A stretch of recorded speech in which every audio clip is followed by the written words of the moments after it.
My name is Matthew Walker. I am a professor of neuroscience and psychology at the University of California, Berkeley, and I am the author of the book, Why We Sleep. What are things that we can all do tonight and in the future to start getting better sleep? Well, beyond carving out a non-negotiable 8-hour sleep opportunity, there are probably at least 5 things that we can do. The first is that we have to try and maintain regularity. And if there's one thing that you take away from this, it would be going to bed at the same time and waking up at the same time, no matter whether it's the weekday or the weekend. Even if you've had a bad night of sleep, still wake up at the same time of day and reset. The second thing is that we are a dark-deprived society in this modern era, and we need darkness in the evening to allow the release of a hormone called melatonin. And melatonin helps the healthy timing of our sleep. So try to dim down half the lights in your home in the hour before bed. Stay away from screens, especially those LED screens. They emit blue light that actually puts the brakes on melatonin. And those blue light emitting devices fool your brain into thinking that it's still daytime, even though it's nighttime and you want to get to sleep. The third key ingredient is to keep it cool.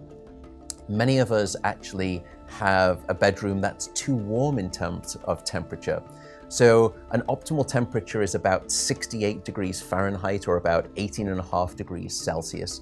And the reason is that your brain and your body need to drop their core temperature by about 2 to 3 degrees Fahrenheit to initiate good sleep. And that's the reason that you will always find it easier to fall asleep in a room that's too cold than too hot.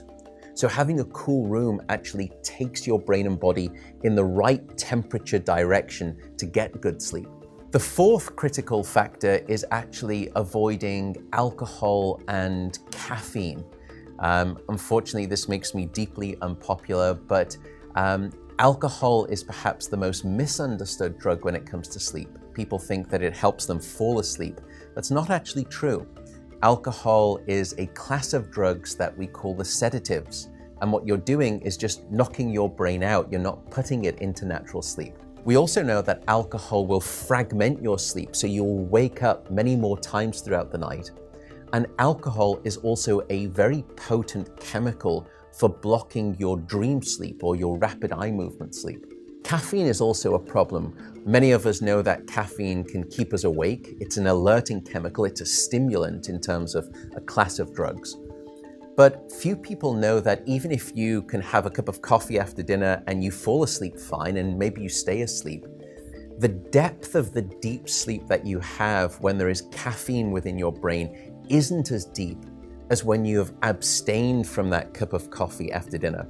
So as a consequence, you wake up the next morning, you feel unrefreshed, and you don't remember waking up or having a difficult time falling asleep, but now you find yourself reaching for 2 or 3 cups of coffee in the morning, and you develop this dependency, this addiction cycle. The fifth and final tip for better sleep is to not stay in bed awake. So if you haven't fallen asleep within 20 or so minutes, or you've woken up and you're finding it difficult to fall back asleep, don't stay in bed awake.